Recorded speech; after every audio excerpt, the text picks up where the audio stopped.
Hello, everyone. Thank you for joining us. Before we get started, there's just a few housekeeping items that I would like to go over. All attendees are in listen-only mode for today's webinar. Additionally, we welcome you to submit questions. On the right-hand side of your screen, you will see the control panel, where you can submit questions related to today's session. We will be monitoring for questions throughout the session, and all content-related questions will be addressed during the Q&A period at the end of our session. My name is Margaux Weinraub, and I am the Cyber Practice Leader at the Graham Company. My role includes insurance placement, coverage and claims analysis, client education, and cyber advisory. Joining me is my colleague, Mike McIntire, our Chief Technology Officer. Mike is responsible for the development and implementation of Graham's corporate and client-facing technology strategy. Mike also works with our customers as part of our cyber advisory practice to develop strategies that improve the cybersecurity programs in order to lower overall cost and ensure cyber liability coverage. He brings over 20 years of technology expertise with a focus on driving innovation and consulting clients on IT leadership experiences, IT due diligence, assessments of IT and cybersecurity practices, strategic planning, and cloud architecture development. With a professional background like that, I'm sure you'll have a few takeaways from today's session. So whether you've heard it in the news or you've seen it firsthand, we are experiencing rapid growth in the current cybersecurity landscape. The increase in frequency, severity, and sophistication of cyber attacks has led to an increase in the underwriting scrutiny applied to organizations looking to purchase and renew cyber insurance policies. Carriers are limiting their risk appetite by reducing the limits that they provide, adding new exclusions, increasing retentions and premiums, and requiring a greater level of cybersecurity hygiene and controls.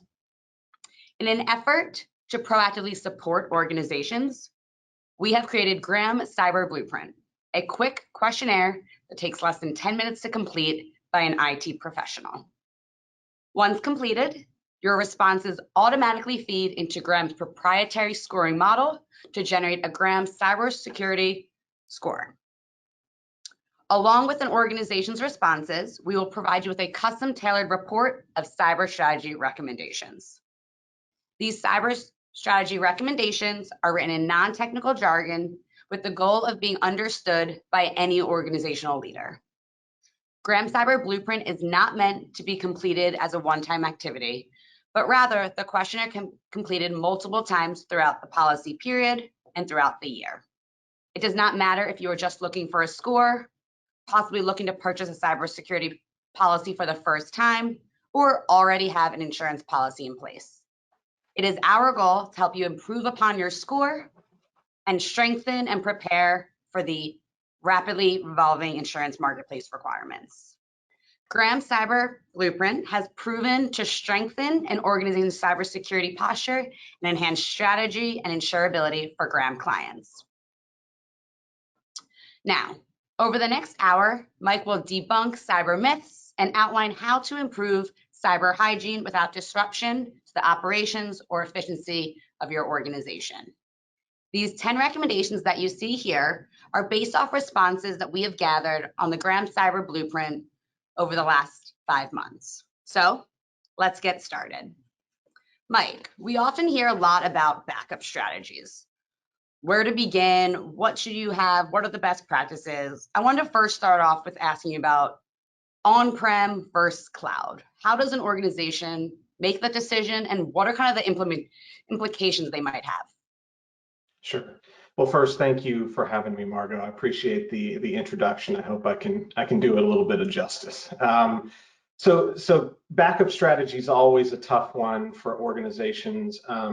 Everyone's migrating to the cloud. Over the last few years, there's been a lot of progress made in that area, but it ends up muddying the waters for some organizations on how to approach backup and what some of the best practices are that they should follow. So what I'll try to do is make it kind of a broad answer here, but understand that there's some nuance depending on everybody's individual infrastructure.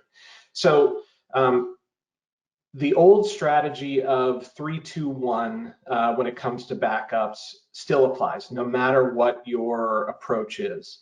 So the 3 is you should have 3 copies of your data.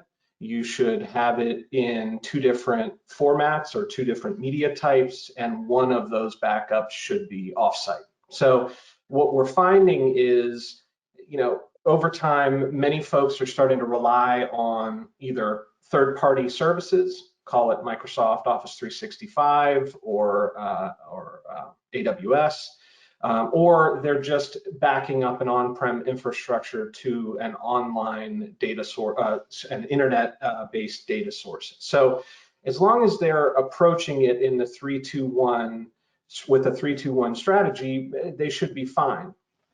It does, when you start to rely on a third-party service like Microsoft Office 365, or you start to rely on an internet-based backup vendor, you still are responsible for several things.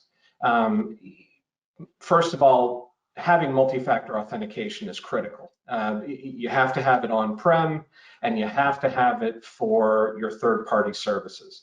A lot of folks think that, well, it's not on-prem anymore, I don't need MFA.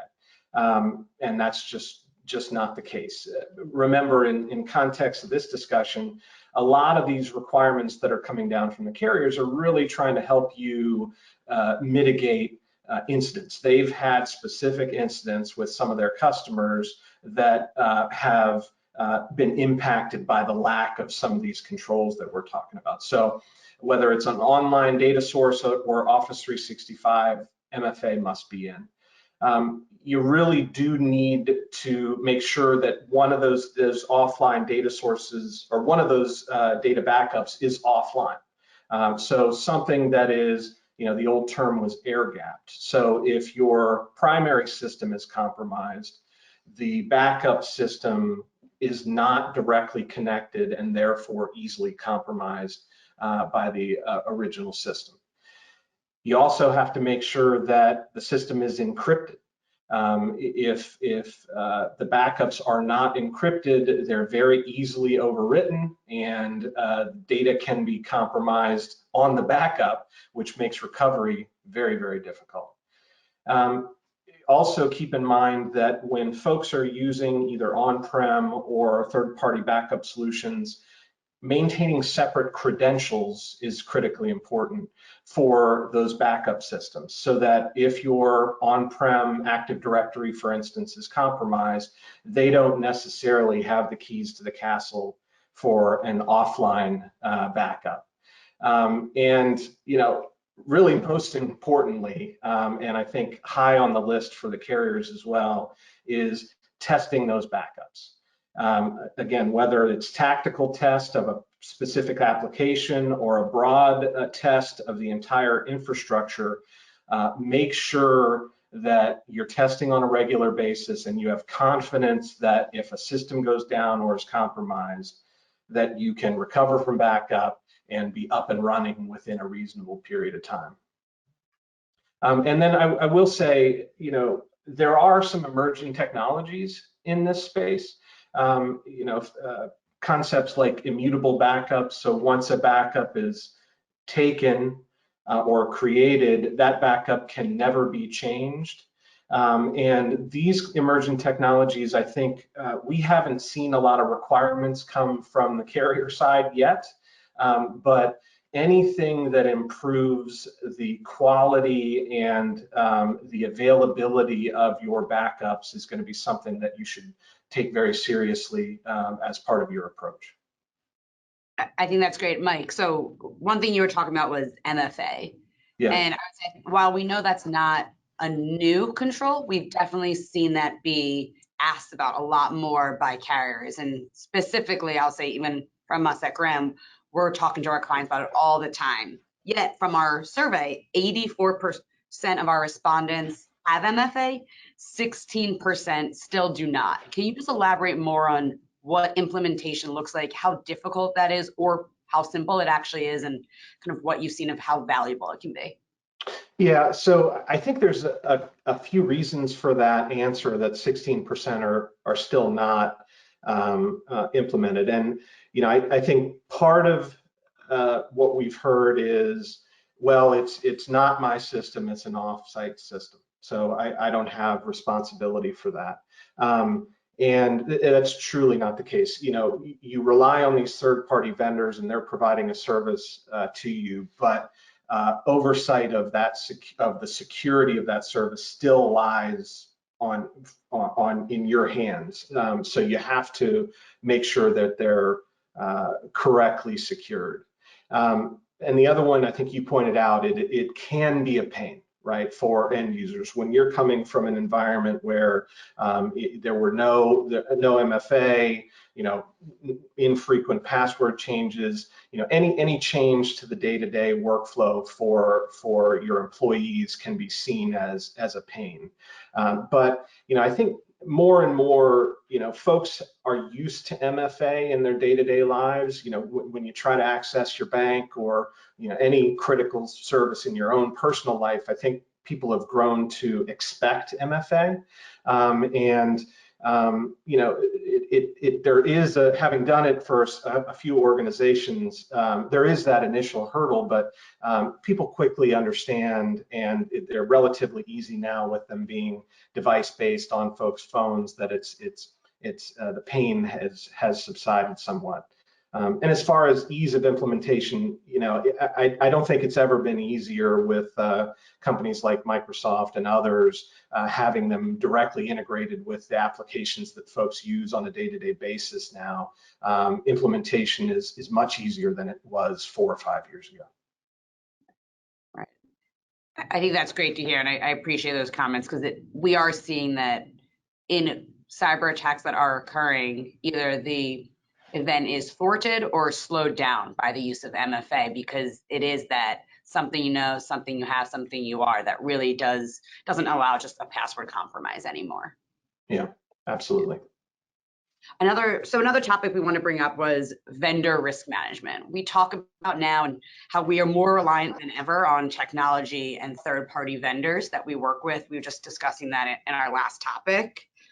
How do you kind of go about deciding what vendors to work with and then monitoring them and making sure that they are doing the due diligence, and so are you in that sense? Yeah, this is a tough one because I think there's a lot of different answers here, and many industries have their own kind of incumbent service providers that folks rely on, and depending on the industry, some of them are not super proactive. Like MFA is not available on some applications still. It's more and more rare, thankfully, but when you're approaching a third party, whether again it's a managed service provider, you've outsourced your IT, or you've got you're just approaching a cloud first strategy for your internal IT and relying on a Microsoft or Amazon for services, you have to make sure that you understand that because you're using those third-party services, you're not absolving yourself from oversight, and that you are still responsible there. So,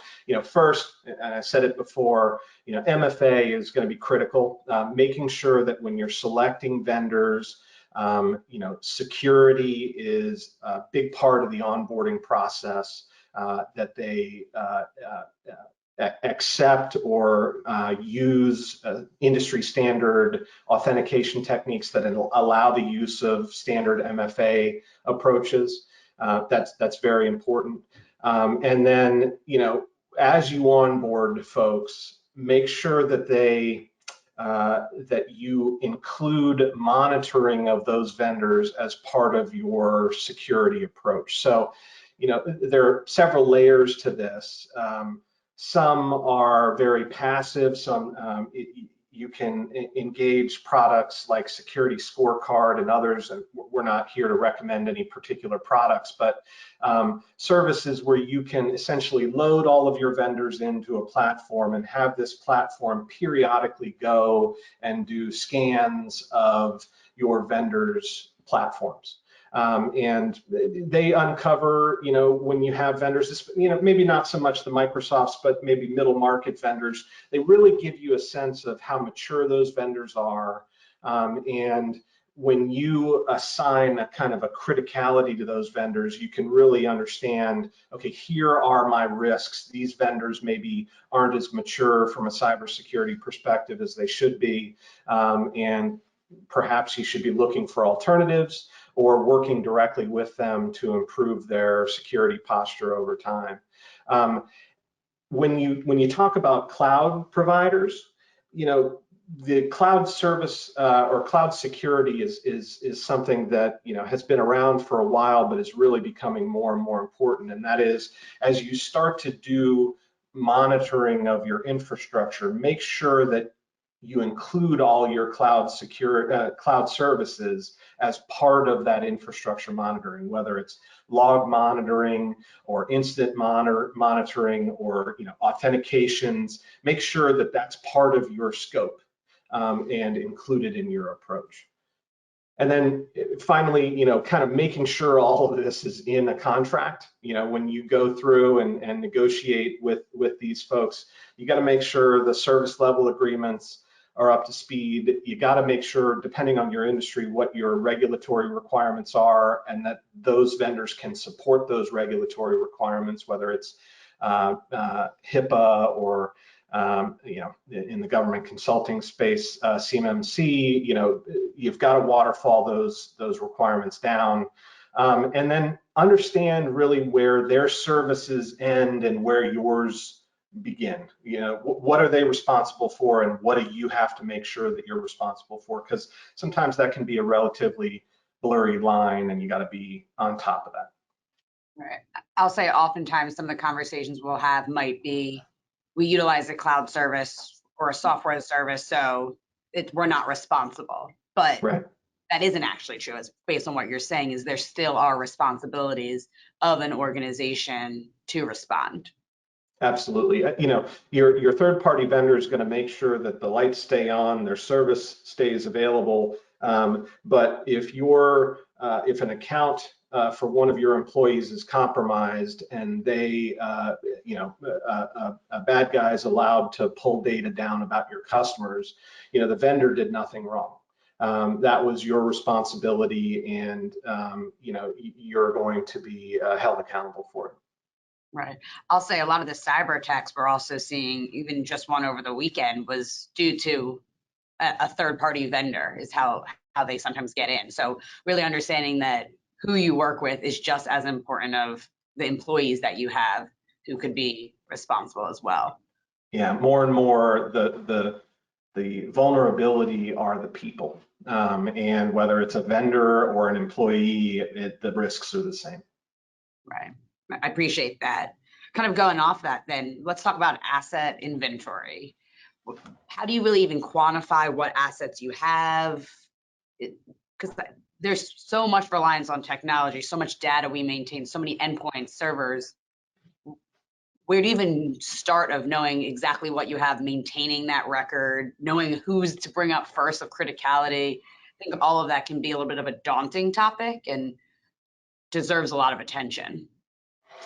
Yeah, again, good one. The approaches, there's several approaches here, but I think just maybe talking about the broad categories to make sure folks understand that there are lots of different kinds of assets when it comes to technology. And the obvious ones are the desktops and the laptops and the servers, those physical assets that folks use on a day-to-day basis. So making sure you've got a good inventory of those, making sure you've got a great process for notification of a lost or stolen device is pretty critical. If that laptop for a sales professional gets lost and it's got sensitive customer data on it, that's a big deal. There are tools for some of these that'll cover kind of inventorying all the assets, all the physical devices and virtual devices that connect to your infrastructure or to your application. So in the endpoint space, there are decent automated approaches to really making that inventory and understanding what your universe looks like, so that you can not only understand what your risks are, but develop those processes to decommission things in a proper way over time. Second great bucket is applications, and you nailed it on the criticality piece. We all have applications that we rely on a day-to-day basis. Some are much more critical than others. And making that inventory of, okay, what are my applications, but what is the criticality? Where, if we lost the ERP, what's the impact? If we lost the document management system, what's the impact? Not only does that allow you to understand what order they should come back if they go down, but it also allows you to understand that if they stay down, what's the impact to the business, both monetarily and in other ways. And then folks really need to understand that data is an asset. And that data can be, again, ERP or documents. It could be records and databases, depending on your lines of business. If you're a customer-facing business or B2C business, that can be a pretty large and sensitive database or data set. So really inventorying what data types you have, where they are, and the criticality of those, so that you have a sense of how much sensitive data you have, and if one of these platforms is compromised, what's the size of that impact. So where do you start? Again, some automated approaches to inventorying those systems, those endpoints, and those applications, and then really taking more of a business impact approach on the data to understand where it is and how valuable those data sets are is important. How often should the inventory exercise be occurring? Is that once a year? Is that quarterly? Or is that just on a continuous, ongoing basis? So again, what's realistic? Continuous is always better, right? When you're using the automated tools, having something that's doing discovery all the time is very easy once you get the platform in place. For those more kind of strategic assets, the data, you want to make sure you're doing them at any event. Like if you're onboarding a new platform or a new system, obviously you do it then. But something more frequently than yearly, but maybe less frequently than continuously. Whatever is supportable by the business is the right approach. I think that it's just having a sense of what you have is important. A lot of companies really don't have a good answer to that question, period. I think depending on the business, that answer might be a little bit different. Right. And I think that's always the important thing, is there's never a one size fits all approach. It really is what's necessary for your organization. Absolutely. Absolutely. So I think our next topic I find to be another interesting one is sometimes we don't realize exactly as well how far our assets can go. Thinking about the difference between our IT environment versus our OT environment, whether it is the actual machinery we use or equipment or physical access, key cards. Kind of how do we understand the differences between the IT and OT environments that we have, and what are kind of the way to approach that? Yeah, so you're right. It's very much part of the previous topic. Getting a good sense of what your other systems are. So, IT systems are not your only assets and not the only things that need to be controlled. So frequently for us, we see customers in manufacturing and logistics, they have CNC machines that, have a system connected to them to help because they're computer controlled. We have logistics customers that have fleet management systems that, really, manage their day-to-day operations in a lot of cases. Again, the answer can be very different for different industries, but same approach as before. You really have to not only, you have to do that inventory, you have to understand, okay, what are my critical platforms? And some of them are not strictly information technology systems. And then you have to identify that impact if that system is down. And make sure that you're working with the vendors on a continuous basis, because a lot of this, you know, what you call OT systems, they tend to fall behind. They tend to be very rarely patched, or you know, many of them are still running Windows 7 systems in support of them. And in a lot of cases, you don't have an option because the vendor hasn't upgraded in a while. So you really have to do an assessment in a very tactical way of each platform, and you know, whenever possible, you work with those vendors to make sure that they're being patched or they support MFA, but in a lot of cases they don't.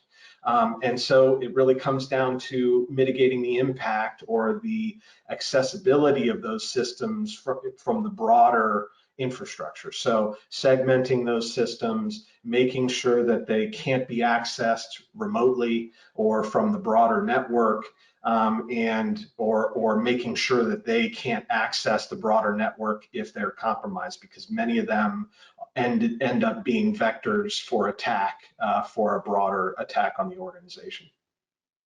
How simple of a strategy is it to really make sure that there are segmentation between the IT and the OT environment? Is it just kind of a DMZ, or what does it really take to make sure that you can prevent that catastrophic lateral movement in a sense? Yeah, so in a lot of cases, it's pretty straightforward. It's just making sure you understand, you know, what those systems are, and you know, with any modern piece of networking equipment, you can develop network segments and prevent access outside or inside of that segment. Sometimes it's more complicated though, because sometimes those systems have supporting needs, or they need access to the internet directly, or you know, so I don't know that there's a one size fits all approach there. I think the big win really is understanding what they are and segmenting them however that you can. And I think a lot of companies really just set it and forget it. And that ends up biting them in the end. Mm-hmm. I think that's fair, and that kind of hits on our next question we were just noting, was those end of life systems. So in our respondents, 40% of our organizations still have end of life systems. And as you were noting, sometimes they need it because it's their only form of their accounting system, or it's necessary for the manufacturing, or it is that Windows 7. We're seeing a lot of these carriers say, we won't write your insurance if you have end of life systems without any plans to retire, segment, or we're going to exclude any incidents that occur from that. But it really isn't that simple of just moving forward, is it? So what's the strategy with recognizing and handling these end of life systems that we rely on? Yeah, this one is always a tough one, because there's lots of different kinds of technical debt that companies kind of accrue over time. You know, I will say there are a few categories here that folks need to be aware of, and you know, that asset inventory that we talked about really comes into play as well here. What are your systems that are, you know, truly that technical debt? Let's say you've been doing a lot of acquisitions over the last few years, or you've got legacy systems that you just haven't prioritized the upgrade or redevelopment of, or replatforming of. You know, those really, you need to understand that technical debt will only grow over time unless you have a really strategic approach to tackling it. You know, it's easy to say and hard to do in a lot of cases, especially for those companies that are doing a lot of acquisitions, for example. But we see that as being really one of the main challenges for CIOs and directors of IT to really emphasize to leadership that they need those resources. They need to be able to prioritize the replatforming or retirement of these old platforms. You know, it's a hard argument to make because, hey, they still work and we've got other priorities, but it only gets worse over time. The other segment is, and we talked a little bit about this last question, but you know, some of these systems, there are just no alternatives, right? The vendor is an incumbent vendor and they haven't upgraded it in forever. Or it's an internal platform, you know, the old mainframe based platforms is a great example, and replatforming is difficult or impossible. Segmentation, as we talked about before in the OT discussion, becomes really the only alternative for something that you can't retire or replatform right away. Because specifically, I'll use Windows 7, but older versions of Windows Server, those are a wonderful attack vector for the bad guys.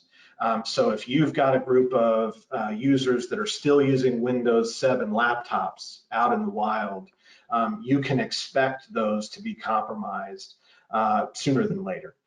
So segmenting them, making sure that they're not part of the corporate network and treating them as standalone devices whenever possible.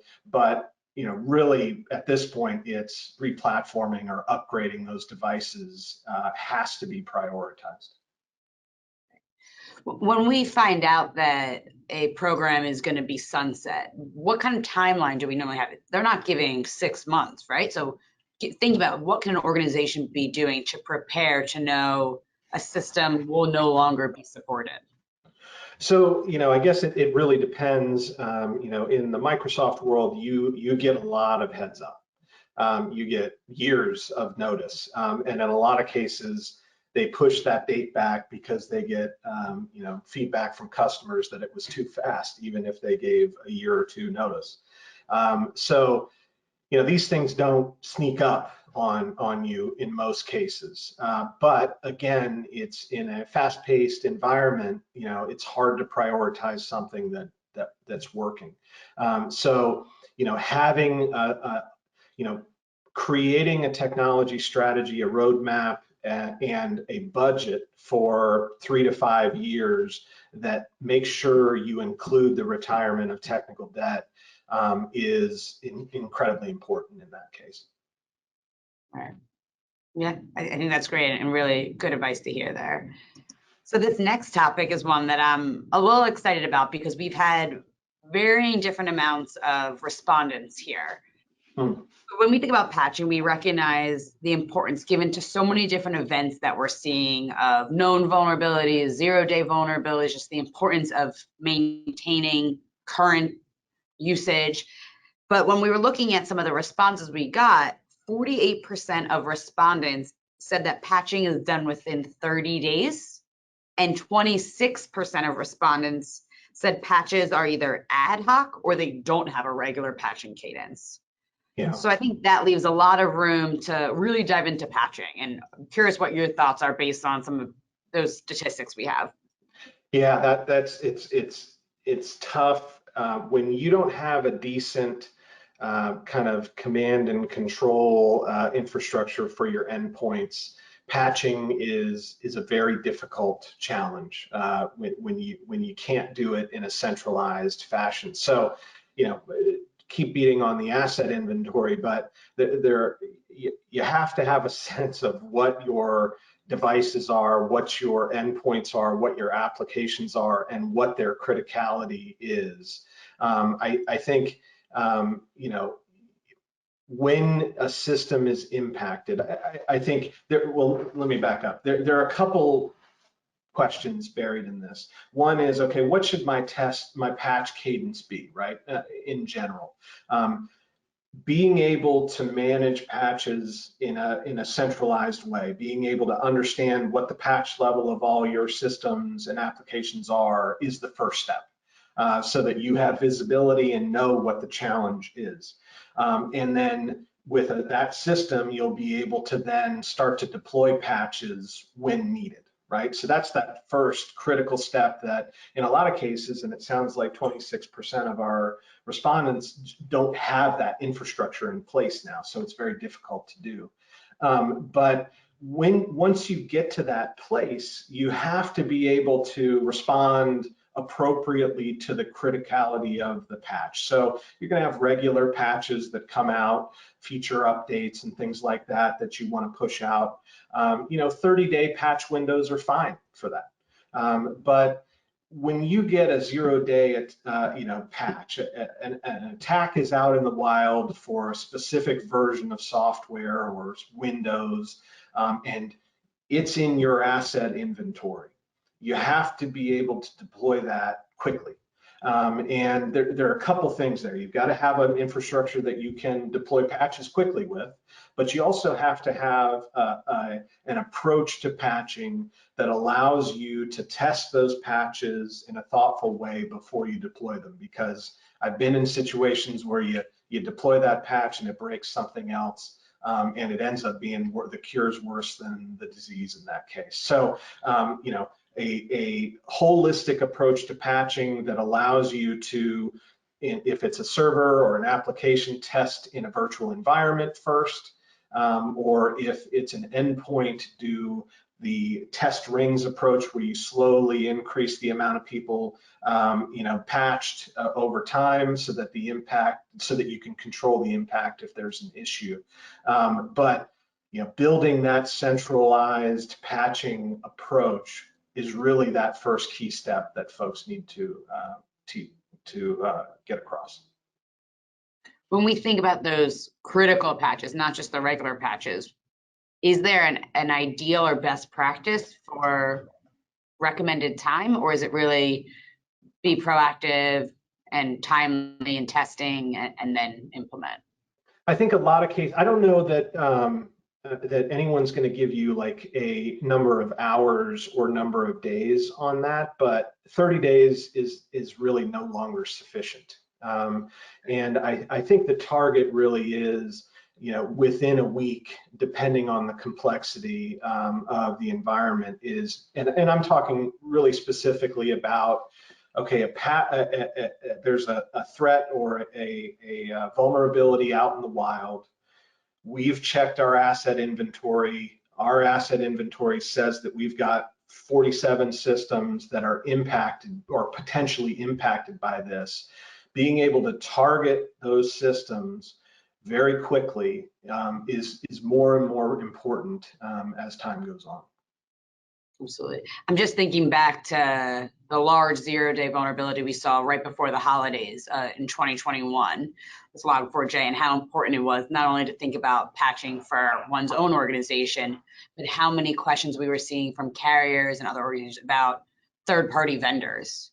Do you mind touching a little bit also about the importance of, well, we talked about vendor risk management. It's not just patching of your organization, but making sure the importance of who else you rely on.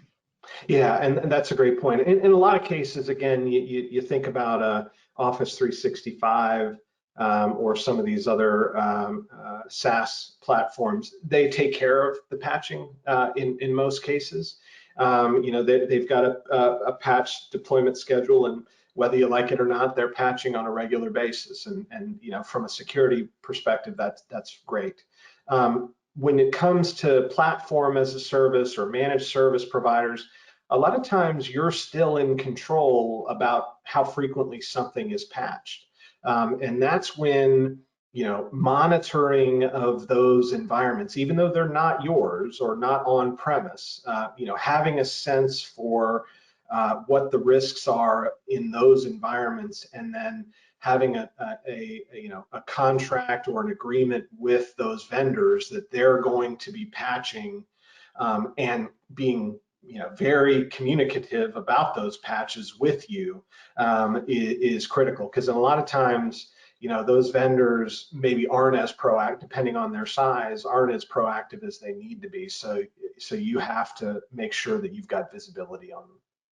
Right, right. It's taking that holistic approach at all times. Yeah. Okay. All right, so our next one is logging.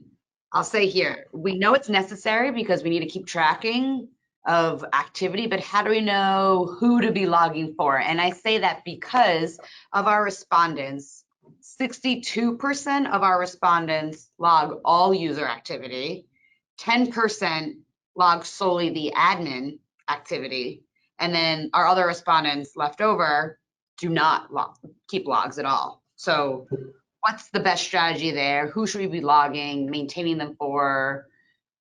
Where's our best practice? Yeah, so great one. There are a couple layers here too. Not only it's who, but what services I think we should talk a little bit about.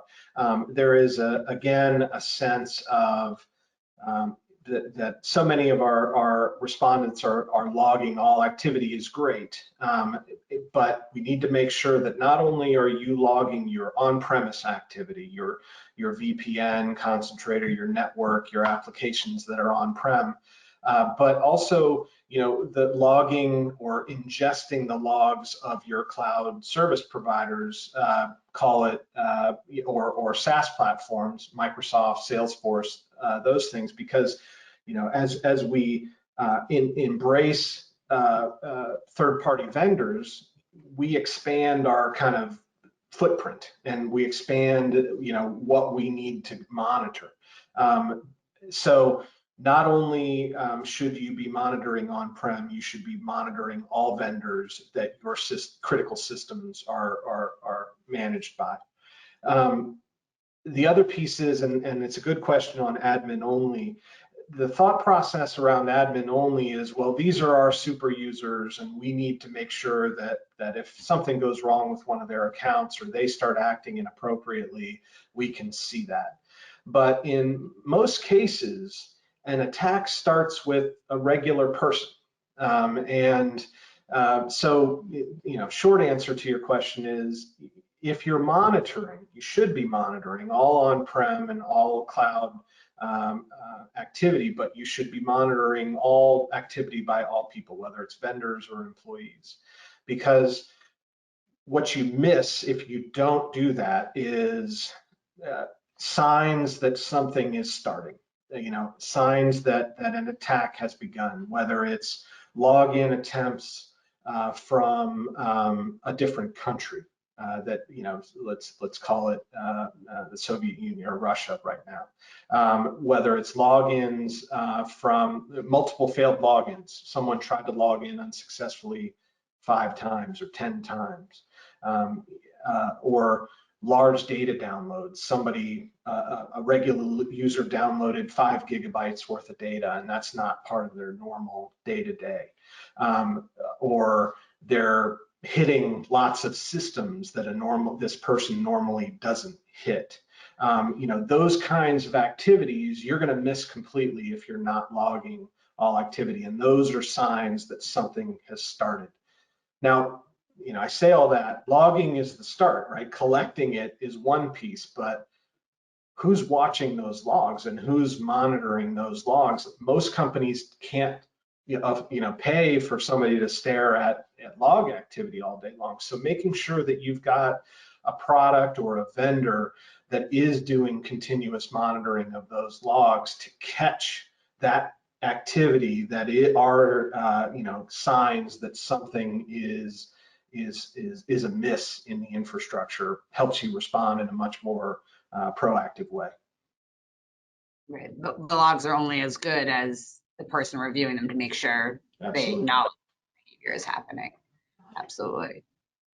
Number 8 is local admin access. This is another one that I often will hear from organizations, that local admin access is currently enabled because it will either impact the user experience or for the role that this individual might have, an employee needs to be able to download executables. And according to our respondents, 35% of our respondents do not have local admin disabled, meaning they are able to utilize local admin access on their workstations. How can you handle that? Is there a way to kind of limit that access, or kind of understand a little bit more of the importance of why we should be limiting this? Yeah, this one's even worse than MFA, I think, in folks' minds. When you're in the IT organization and you're going to remove admin access, you can just imagine the flood of calls that your help desk is going to get as a result. It does impact the day-to-day for folks, and there's no sugarcoating that. But there are solutions. So first, why do you do it? I think it goes without saying. The regular user is really really the target of most modern attacks now. They're coming after a regular employee with phishing or spear phishing attacks, sometimes to steal their credentials, but in a lot of cases to install something on their computer. Click here, download this, et cetera, et cetera. And it's that admin rights on the computer that gives them the ability to do that in most cases. So it's critically important. That's usually the start of an attack, and it's critically important to prevent that initial step from taking place. So the other piece is, well, how do you do that? There are two real approaches. You can just remove admin access, and they've got to call the help desk or service desk in order to install something. And I agree with everybody there. That's generally a bridge too far. That's an emergency response and a really short-term approach to the problem. Limiting the access to administrator privileges is really the long-term answer there. And there are a couple approaches. If you're a Microsoft shop, and again, we're not trying to recommend products here, but they've got a process called LAPS, which is the local administrator password solution. It allows basically short-term access to the administrator account. It's a fine solution. If you're a Microsoft shop, it's free, but it is not. It still isn't maybe the most modern approach to it, because it's still maintained. It still requires a lot of interaction with your IT folks for it to work. To provide and then revoke those privileges is still a pretty manual process. The other kind of more long-term approach is a concept called privileged account management.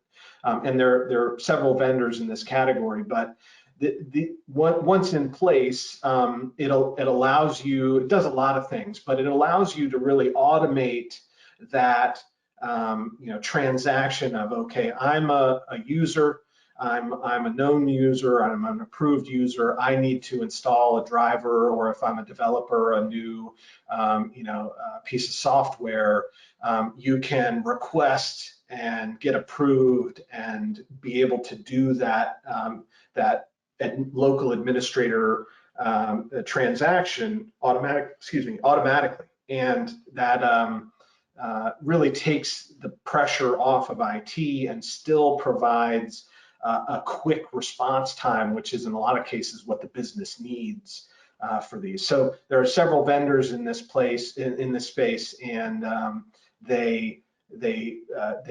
these platforms do more than just that. They randomize passwords, and they monitor privileged access and lots of other things, but they do solve for this local admin problem very cleanly.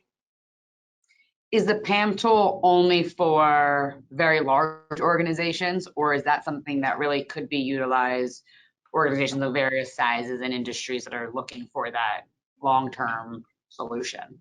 Yeah, no, they are not. They're surprisingly inexpensive, and they're surprisingly, again, depending on your complexity, they're surprisingly easy to implement. I think in a lot of cases, folks just aren't aware of those platforms, or again, it's not a high priority for them. But I've known some relatively small organizations that have implemented them. They have lots of developers or a lot of end users that require this kind of access on a regular basis, and it becomes an easy business decision to implement something like that in that kind of case. Right. That's good to hear. It's not just not for everyone, but really this Right. can be a solution for all. Yep. So number 9 is one that I think is really valuable, thinking about incident response planning, because oftentimes we're seeing when a cyber incident occurs, it can be a little bit of chaos. We don't know who to involve, what should be sharing, when do we call a carrier, when do we use a vendor, who internally do we need? All of that process, oftentimes we'll also see an organization say, I have an MSP, that's the only person I need to call. That is my incident response plan. In which, when I look at our results, we see 55% of respondents do have this documented incident response plan, but 45% do not. And in thinking about what goes into create this plan, is this one of the easier and quicker plans to put in place compared to some of these other recommendations, or what really goes into that? Yeah, that's a good one, and I think you're right.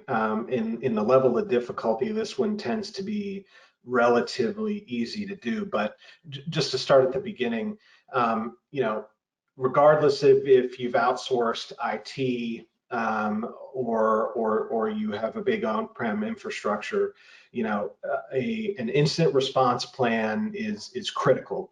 Keep in mind, incidents, they don't need to just be cyber incidents. They can be, a critical vendor is lost. There's a fire in the data center. It could be lots of different things, and that it can be a relatively large umbrella, I guess I should say. But in terms of cyber, I said it before. Even if you've outsourced IT, you're still responsible ultimately for the security of that system. Now you might, or you're accountable for it. You might have outsourced that responsibility, but you still have oversight. And in a lot of cases, managed service provider is still just one vendor. You still have cloud providers. You still outsource to Microsoft, and you tend to be all over the place.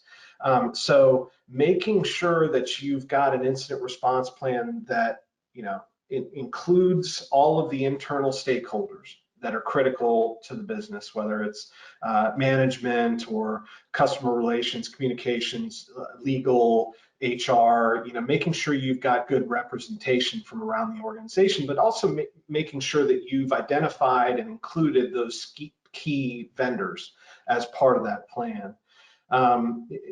So that if there is an incident, who's responsible for what, where the lines are, and contact information, and it's not a surprise or something that you're trying to figure out at the time of an incident, because lots of time can be lost, and the impact only grows if your response is slow to many incidents. So I think the other piece of this is once you build a plan, again, make it relatively comprehensive, but it doesn't need to be in the weeds on a technical level. It's more of a playbook, who's responsible, kind of reporting lines when you engage with external parties, et cetera. But testing that plan with those critical stakeholders is really important, and it shortens your response time significantly. I've definitely worked with organizations where they don't have an incident response plan, or they have one and only 3 or 4 people are aware that it exists. And you just wind up in a place where you're going to respond incredibly slowly and ineffectively to a breach. So testing that plan, making sure those vendors are included, and then testing different scenarios, whether it's a cyber incident, ransomware attack, the data center burns down. Let's test different approaches and see how those approaches, how you can respond better to those approaches. I'll say so much of it is time is of the essence when there is an event, prevent it from being catastrophic. And for anyone on the line who has spoken to me about incident response, one of the other big things I always remind people of is to have a printed copy of this plan, because if it is a ransomware attack and your files are inaccessible, do you even know who to contact, who you need to be reaching out to? Do you have those phone numbers and whatnot? And oftentimes I've been on, not oftentimes, many times I've been on tabletops and it gets ended before it even starts, because the first statement is you have no access to your computers. Who do you call the response plan? And it has to end right there. So just thinking about as well, making sure you have multiple forms of it documented, tested, printed, all that is so valuable to make sure you're not waiting in the queue talking to customer service, but really you have your contacts at all of the internal stakeholders and external stakeholders to be reaching out to. Great point. So our last one is where I think it's kind of fair to wrap up everything. We noted a lot of different recommendations to be focusing on, and a lot of it is driven by some insurability requirements, but also just what we're seeing as best practices for improving cybersecurity posture. But how does one really kind of balance that scale of what should they be spending versus requirements? Yeah, this is a tough one in a lot of cases. So, for a lot of organizations, 100% compliance isn't possible, right? There inevitably are business decisions that need to be made about what's obtainable, what's outside of their control, or unsecurable. And we talked about some of the approaches in those cases, but really critical to this question is understanding, okay, these are my gaps, these are my vulnerabilities. What's the cost of implementing those controls is key. And I think a lot of IT organizations do a great job in those instances. But the other piece is, okay, really understanding what the cost of an incident would be, so that you can do that, a cost benefit analysis of should we upgrade that mainframe process or not, if it's a very low risk or low criticality platform. But a lot of times what I see is folks they're not very good at gauging that risk, that cost of risk. So when they're going through and making these decisions, they need to understand that not only is there a cost to standing the infrastructure back up if something gets compromised or is down for a little while, but what's the cost of a hit to your reputation if something is disclosed to the world? Could it have an impact on your credit rating? Could it make it more difficult to obtain debt? If you lose customer data, in a lot of cases, what we're seeing is companies are, instead of encrypting data, they're just releasing data or threatening to release data to keep you to obtain a ransom. And what happens if that's customer data? Do they lose confidence? Do you lose customers as a result? Again, business interruption, downtime, or destruction, of the infrastructure is a big deal. In a lot of cases, you could lose contracts, you could lose intellectual property, something that's really irreplaceable. You can't, even if it's backed up, if you lose that IP to a competitor, it could have a major impact. So, and then really, bottom line, if you have a breach and you haven't insured yourself, understand that you are losing access to a lot of really specific and professional resources that the carriers can bring to you if there is a breach. Because in most cases, an IT group is not equipped to respond by themselves to a breach. And it's very difficult to go to market as something is breached for quick response, and you end up losing a lot of time in that case too. Right. I think that's a great point, and recognizing that insurance is great balance sheet protection, but it's not the only option. It really Absolutely. is an important balance to understand of where to be focusing your resources for insurance, for controls, for your organization holistically. So taking all of that into account. Now, in the Absolutely. interest of time, I do want to just note we do have some questions that have rolled in, and we, unfortunately, knowing that it is 4 o'clock at this moment, I do want to make sure that we will respond to them to email following this rather than going much longer over our time limit. But Mike, I want to say thank you to you so much for your time speaking with everyone here. To our audience and attendees, thank you all for your participation, for listening, and for joining us today. And just know that following today's session, we will be sharing with you some more information on Graham Cyber Blueprint, a link for you to access and learn more about it. And know that you're always able to reach out to myself or any member of the Graham company to discuss further. So on behalf of Mike McIntire and myself, thank you all so much for coming, and you all have a great day. Thank you, Margaret.